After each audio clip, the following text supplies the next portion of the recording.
বিভিন্নভাবেই তার প্রতি আমার অনেক কৃতজ্ঞতা আছে এবং অনেক স্মৃতি আছে।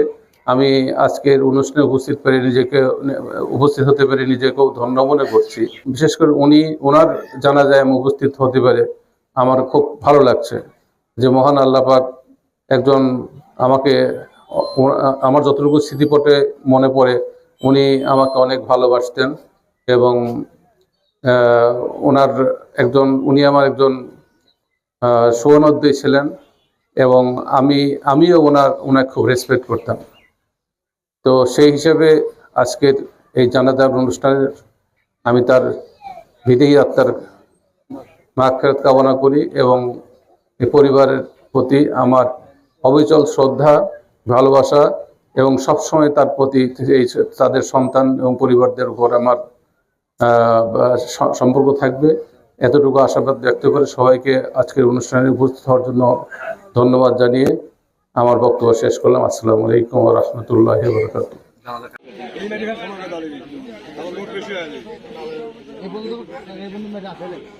এখানে মাটি রাখা লাগবে কিন্তু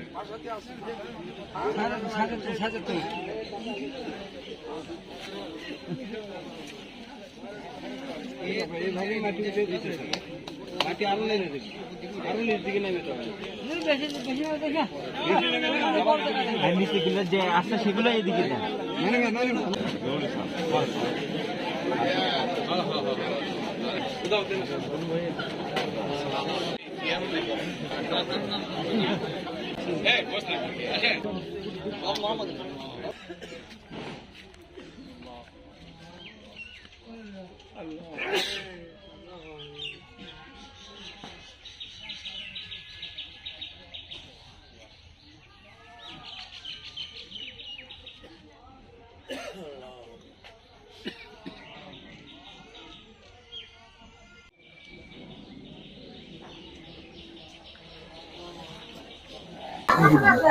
তোর মা তো এখন একা হয়ে গেল আসলে।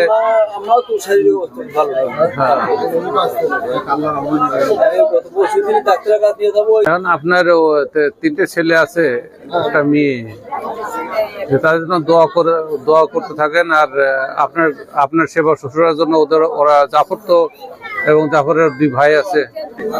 এখন তোমাদের দায়িত্ব যেটা হলো, আমি যেটা বুঝি, আমার তো বয়স তো হয়েছে, এখন বুঝি যে একজন ওনার অসুস্থ থাকলেও তোমার বাবা ওনার জন্য একটা বিরাট সাপোর্ট ছিল, ওনাকে দেখেই উনি শান্তি পেত। তো সেই জিনিসটা ইয়ে হয়ে গেল তার মৃত্যুর পরে।